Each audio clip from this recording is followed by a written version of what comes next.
Level 1. The trafficked worker, the person who has no choice. You answered a job ad on Facebook.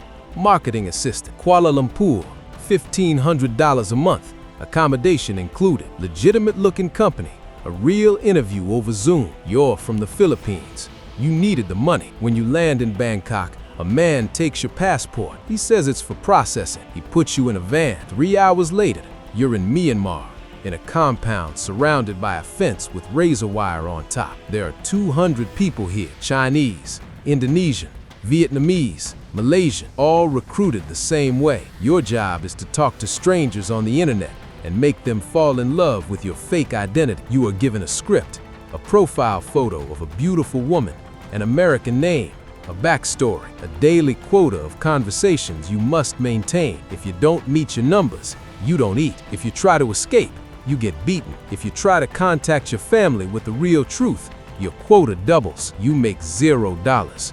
You are a slave. According to the United Nations, over 220,000 people were trapped in scam compounds in Cambodia and Myanmar alone. As of 2023, they weren't the criminals. They were the keyboards, the faces, the voices. They were also victims, just ones nobody talks about. Level 2. The script operator, the one typing the words. Okay, same compound, different scenario. You weren't trafficked. You applied knowingly. You needed to survive, and you told yourself this wasn't really hurting anyone, that rich Western countries could afford it. You have a workstation, 6 phones, a laminated playbook. Your identity today: James Wu, investment banker, Hong Kong, profile photo, stolen from a fitness influencer in Taiwan. Your shift is 14 hours. You manage 20 conversations at once, paste in pre-written messages, copy-pasting lines from the script. Stage 1, the warm-up, a wrong number text, something friendly. Sorry, is this Kevin? Sorry. Well, since we're talking, how's your day going? You don't ask for money. Not today, not for weeks. You ask about their life, their loneliness, their dreams.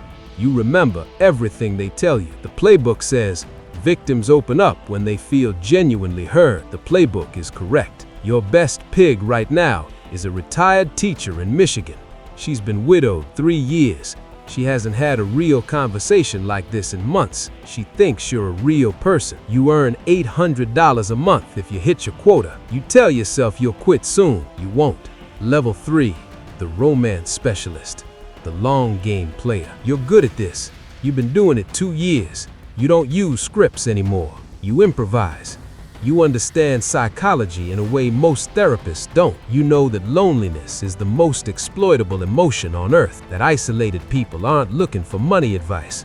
They're looking for someone who sees them. You specialize in long game targets, minimum 6 weeks of cultivation before you introduce the investment. You video call them. You're not on camera. You use AI-generated deep fake video of an attractive person synced to your voice in real time. The technology costs your operation $200 a month per seat. It's worth it. You send flowers, real ones. Your operation has a logistics arm that fulfills gift orders, so victims receive physical proof of affection. A box of chocolates from Singapore, a handwritten note. Your targets are primarily 45 to 70 years old. The FBI's 2023 Internet Crime Report shows that people over 60 lost more money to investment fraud than any other age group, over $3.4 billion in a single year. Your operations data matches this exactly. You know your market. Right now, you're managing a 58-year-old cardiologist in California. She's smart, skeptical. She pushed back twice when you mentioned cryptocurrency. That's fine. The best pigs resist at first. It makes them trust you more when they finally believe. You make $2,000 a month plus bonuses per successful harvest. Level 4, the platform architect, the one who built the fake world. You never talk to victims. You build the trap they walk into. Your job: create the fake crypto trading platform. It looks identical to Coinbase, to Binance. It has live price charts, real ones, pulled from actual markets. It has customer service chat, a mobile app, 2-factor authentication, the whole thing. When a victim deposits $10,000, their dashboard shows it growing, 12% in a week, then 18%. They can see the candlestick charts, They can see their portfolio. All of it is fake. Every number on their screen is fabricated by your system. The only real transaction was their wire transfer out. You also build the exit trap. When a victim tries to withdraw their money, the platform shows an error. Withdrawal requires tax prepayment. Please deposit 15% of your balance to release funds. So a victim who has $200,000 locked will deposit another $30,000 trying to get it out. Then another message. Your account has been flagged for money laundering compliance. An additional security deposit of $20,000 is required. They pay it because by this point, they've already lost so much that they can't psychologically accept that it's all gone. This is the sunk cost trap, and your platform is engineered around it. You're a full-stack developer. You graduated top of your class in Shenzhen. You make $8,000 a month. You work remotely. You've never met a victim in your life. Level 5. The money mule coordinator, the one who moves the cash. When a victim sends $50,000, that money doesn't go to one place. It gets shredded. Your job is to coordinate the network of mule accounts that receive it. Step 1. The victim wires funds to what looks like a legitimate business bank account, a shell company registered in Delaware, or a UK LTD, or a Hong Kong entity. Clean looking, professional. Step 2. That money bounces, sometimes through 5 or 6 accounts in different countries within 48 hours before it hits a crypto exchange and becomes Bitcoin. Step 4. You get the Bitcoin tumbled through mixes that break the transaction trail. It comes out the other side in a wallet controlled by your operation. Step 5. You use Huion Guarantee, a peer-to-peer marketplace run out of Cambodia, to convert everything back to cash-equivalent stablecoins that flow to your bosses. Huion processed over $24 billion in transactions between 2021 and 2024, according to blockchain analytics firm Elliptic. It is effectively the Amazon of money laundering for scam operations. You make $5,000 to $15,000 a month. You've never been to Southeast Asia. You work from Eastern Europe. You think of yourself as a financial technician. The FBI is building a file on you. It's 47 pages long.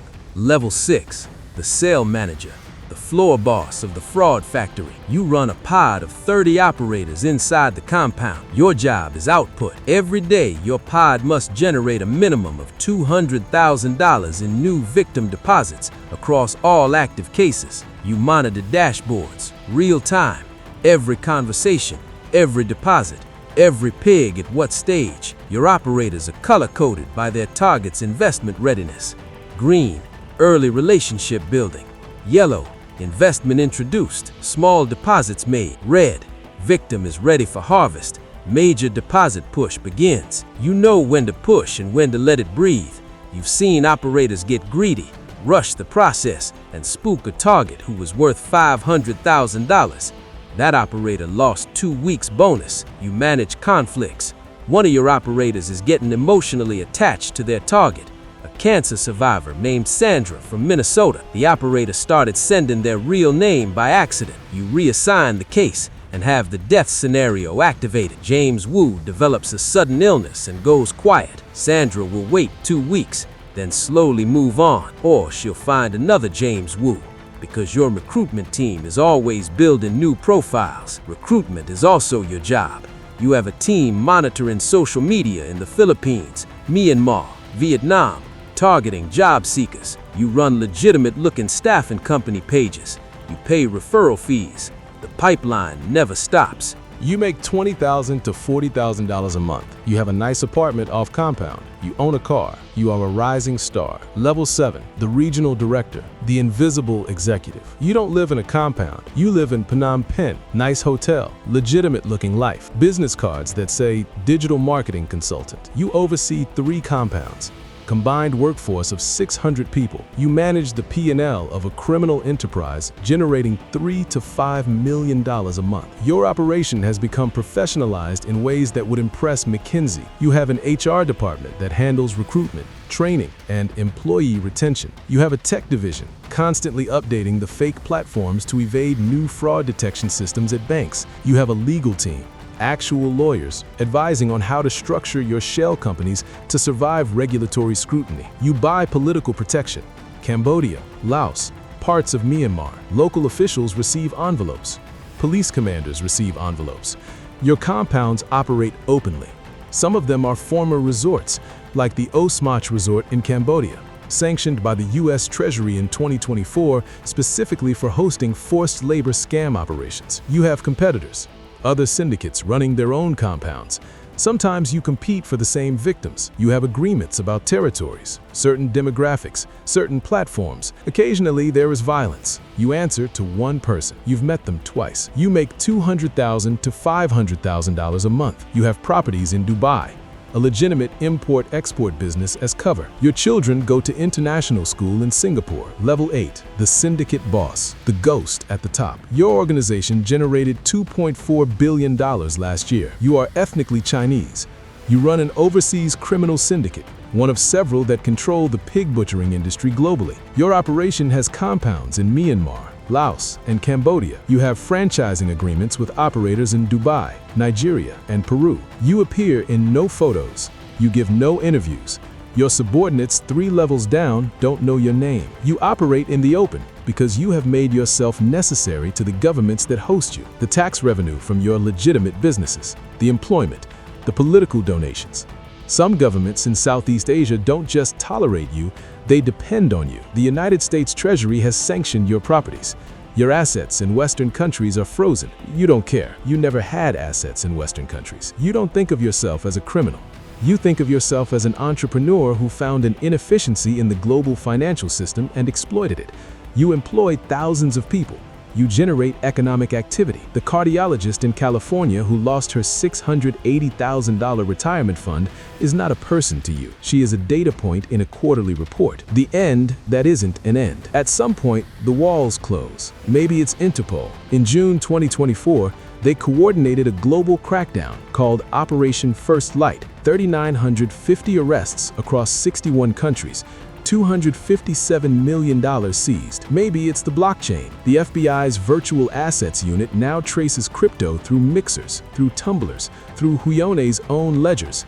The money isn't as invisible as it used to be. Maybe it's a country deciding to cooperate. Thailand began shelling scam compounds in Cambodia in 2025 during a border dispute that exposed just how deeply the fraud infrastructure had embedded itself into the region's politics. Maybe it's your own people. Someone flips, someone talks. If you're a syndicate boss, you disappear. You've been preparing for this. New identity, new country, a nation without extradition treaties. You start again with a smaller operation. If you're a cell manager, you go to prison, probably a Southeast Asian prison, which is not the same as an American prison. If you're a trafficked worker, you might get rescued. Malaysian authorities in 2024 repatriated 43 of their citizens who'd been trafficked to Peru. Some victims of labor trafficking are arrested and prosecuted alongside the people who enslaved them, because the legal system doesn't always make the distinction. If you're a script operator who knew what you were doing, the law is catching up to you too. The US and UK are beginning to pursue operators in third countries through financial sanctions that freeze assets globally. But here's the thing, the compounds don't close. They move. When Cambodia gets pressure, they shift to Myanmar. When Myanmar gets attention, they expand to Laos, to the UAE, to West Africa. In 2024, Nigerian authorities arrested 88 Chinese and Filipino nationals running a compound in Lagos, targeting Europeans. The industry made an estimated $12.4 billion in 2024, up from $7.9 billion the year before. The FBI's Level Up operation identified 8,103 victims in early 2025, and 77% of them didn't even know they were being scammed until the FBI called them. 80 of those victims were referred to suicide intervention, not because they were weak, but because they lost everything: their savings, their homes, their dignity, and they were in love, or thought they were, with someone who never existed. There is no level 10. There is no prison in Colorado at the end of this story. Not yet. Not for the bosses. The pig butchering industry is the fastest growing criminal enterprise on Earth right now. It is more profitable than most of the drug cartels it runs alongside. It requires no physical violence at its point of sale. It leaves no body. It leaves a bank statement. The woman in Ohio, she never got her money back. She testified before a Senate subcommittee. She's trying to warn people. The man she fell in love with, James, David, Michael, whatever name it was, never existed. The person typing those messages is in a compound somewhere. Maybe free now, maybe not. The person who built the platform got a bonus that quarter. The syndicate boss is having dinner in a restaurant you've never heard of, in a city you'd never think to look. And somewhere right now, on WhatsApp, on LinkedIn, on Tinder, on Instagram, a phone is buzzing. Sorry, is this Kevin? I think I have the wrong number. Don't respond. If someone is pressuring you to invest in cryptocurrency through a platform introduced by an online romantic contact, stop. Contact the FBI at ic3.gov. You are not stupid. You are being hunted.